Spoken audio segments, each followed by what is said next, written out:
glad you recognized who I was, because I didn't want to go upstairs with that thing that's going up in the coat. Oh, why? She give you grief? Well, she used to sit with me all the time, and the one day I went like this.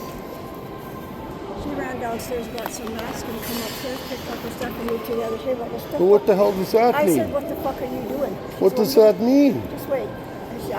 She said, I'm moving away from you because I don't want to catch your disease. I says, lady, you can't catch a rolling stomach. I've had that all my frickin' life. You can't catch it, it ain't a disease. But yet she sat by side two people that had colds with no mask on. Okay, I'm going to have to run solo on this walker thing here. I got a technique, so I can do it. I don't have to go look for the elevator. It works for me, girl. What's your first name again? Huh? Sandy, okay. I'm sorry, I'm bad for names. Old timer's disease, you know? I thought I'd come up here and just see who's around. I'm looking for my friend Alan Wessequay. I went to his house there and he's never home. My friend was going to take some lunch to her daughter at Jeez, that was terrifying. I almost fell down.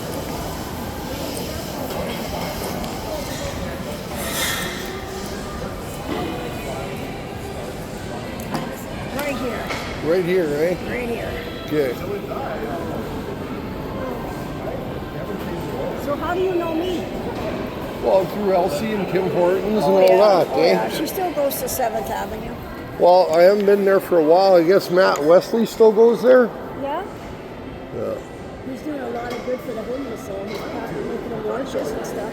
That's really good that he's doing that. He showed us a picture of him inside his house where he was making 350 sandwiches. Holy Jesus! He had help making sandwiches for the homeless. And he's even got a barbecue hook. I don't know if he's still got the barbecue hook in the back of his truck or van or whatever, but Well, I got the greatest respect for that man now. I thought he was just being an idiot. I saw him yelling, complaining all the time, but that was before Rocky died.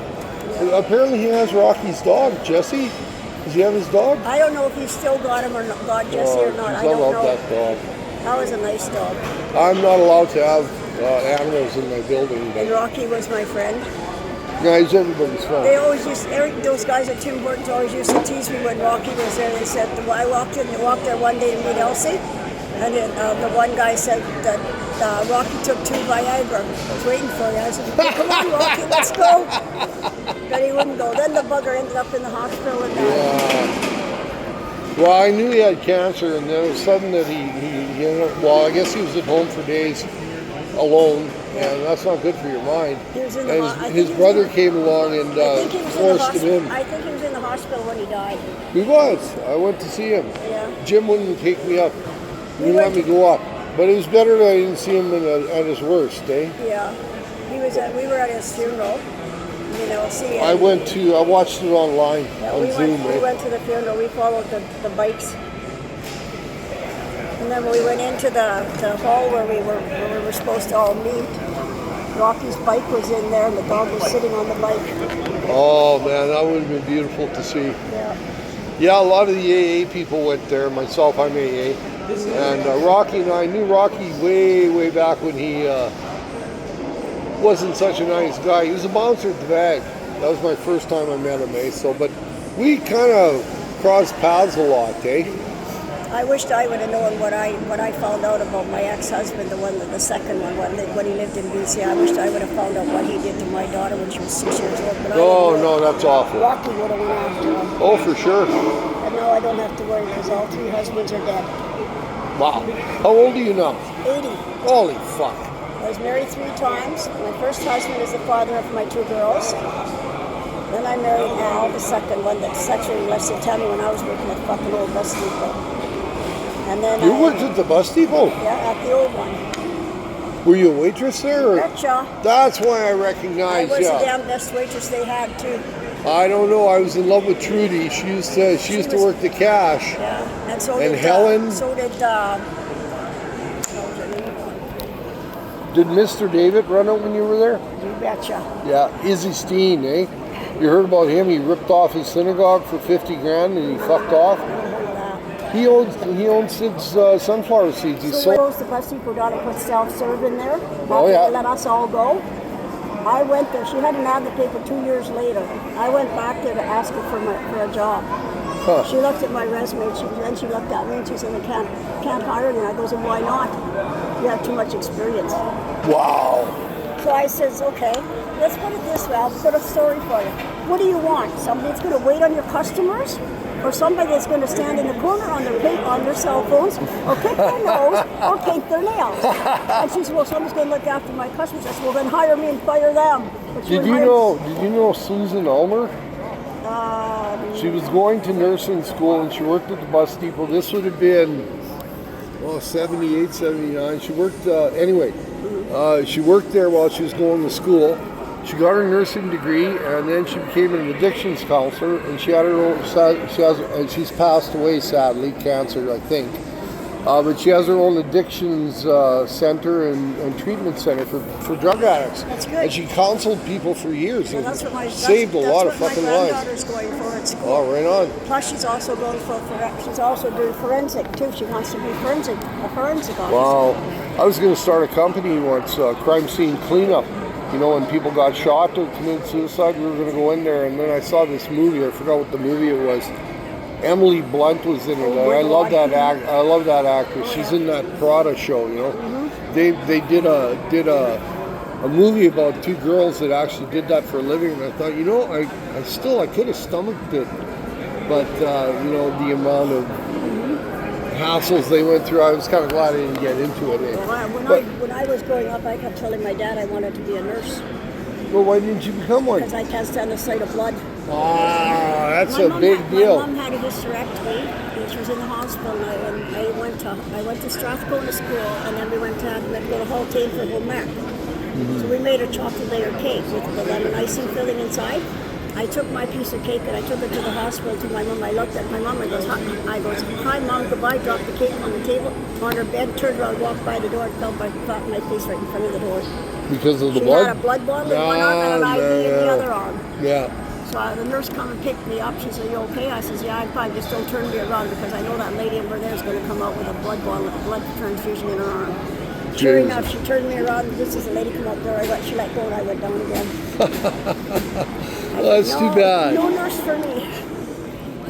I was a waitress. I worked at the car wash. I worked at the Husky House. I worked at Golden Mile. Someplace else. I say Old Mary's Restaurant on Elder Street. What was the name of it? The restaurant? The restaurant, I worked at the Golden Mile. Yeah. I worked at Smitty's for the Greeks. I worked at the Husky House. I worked at the Mustico. I worked at Mary's Restaurant on Albert. Mary's Restaurant on Albert. One of the guys, the wives were working the restaurant from the Golden Mile. That's where I learned what the Greeks mean by bambino. What do they mean by Baby. baby? Oh, Because the one cook used to tease me all the time. He'd come up and he'd go, he used to touch my stomach. He goes, "When's bambino coming?" I said, What are you talking about?" He said, "Well, when's your baby coming?" I says, "I'm still a virgin. What do you want?" I ain't pregnant. Those darn few. Wow, no, a few of them are a little, you know, when it comes to the young girls. Teasing me all. And then the Husky House, there's a guy that still works there. My sister's a security guard, right? Okay, she worked one night at the Husky House watching the trucks and the hookers were leaving, the truck drivers let them go sleep. Right. This guy come out of the kid that worked in the kitchen and he says, "Where's Ethel?" That's my real name's Ethel, right? Oh, I changed okay. it to Sandy. Oh, I hated Ethel. Anyways, I like Ethel. he said to me, he said, "Where's Ethel?" And she said, "She's still around." He said, "Well, tell her to come back here." She said, "Why?" And he said, "She was one of the best waitresses we had. She never gave grief. She never gave grief to anybody." Your reputation preceded you. I worked in Manitoba. I started as a waitress in Manitoba at the Anglo Cafe in Manitoba. Wow. I went to stay with my grandma for a while because my mom was a mean bitch. Excuse me for saying that, but she was. Well, No woman hits, I don't care who she is, no woman hits her child with a razor strap. Ooh, that would be, yeah. Well, you know, we used to get that in the I had an in X the on my school. face. I was going in grade 6 at our clothes by an X across my face, across my chest, and across my back at lunchtime. I went back to school. My teacher said, "What happened?" I said, "She hit me again with that damn Well, strap." my mom used to whoop me with a coat hanger. Well, what she did with the ridge part here, she didn't hit me with this flat part. She hit me with the ridge part. Oh. So that, thank God she didn't hit hard enough to leave, like, they didn't leave To a cut, scar. break skin or something, Yeah, yeah. but it left an X when I went to school at lunchtime. My face was red with an X on it, my chest and my back. She said, "What happened?" I said, "She hit me again." Wow, So that's she said, amazing. okay, so she gave us something to do, and she went to the principal's office. They phoned welfare. Welfare met me after school, come home with me. Well, my dad happened to be home that day because he was sick. He went to the Motherwell building down here. Right. And the lady in the social workers, all us 5 kids were sitting in the middle of the living room floor, and they were talking. She was talking to them. And she come into the living room, she said, "Ethel," and I goes, "What?" She says, "Go pack your brother and sister's clothes." I goes, "Why?" She says, "We're taking you out of here." I says, "Like hell you are. You're not taking us away from him. You can take." I turned around and I looked to see where she was standing, and I went like, "Hey, cool." Then I ran upstairs because every time she hit me with the strap, she'd hide it. And I never knew where she hid it. But that day something clicked up here. Right. Smart ass, right?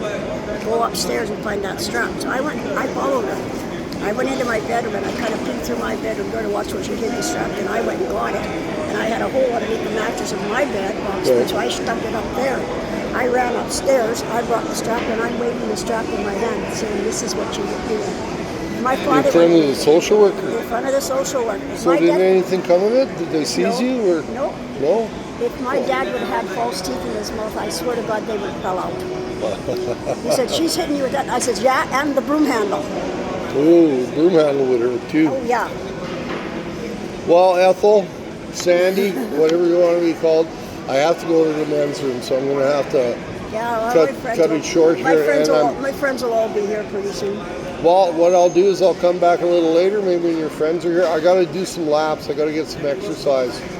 My plan was to go to the pool, but my key card screwed up on my to get in the building, fob or whatever. It just quit working. 12:30 at night, I'm locked out of the building. Fortunately, my friend Dwight, who lives down the hall from me, he was still up. I phoned him, and he said, "Boy, you're lucky I had my phone." And I said, "Why? Yeah, anyways, come and let me in. I can't get in the building." I used to do that when I lived in Lovering Place on Ray Street there. Right. They changed to the Phoenix House now. Okay, yeah. I lived in there, and I always used to forget my key on the table, so I'd have to phone my friend in to That used to be Westview dual diagnosis. That's what it was called before. It was called, when Nelson lived there, it was called Lovering Place. Oh, okay.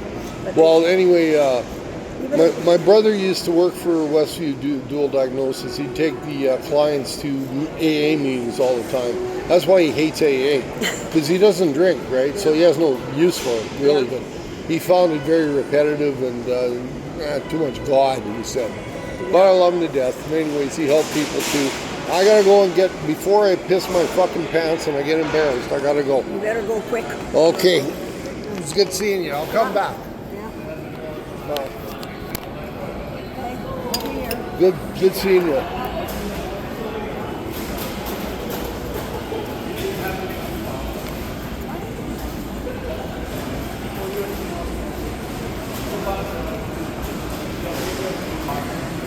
I think I talk a lot. Sandy, aka Ethel, is a friend from years back. And I heard that history before, but I thought I'd record it. I was off to the men's room, need my privacy. Like, subscribe, and comment. Talk to y'all later.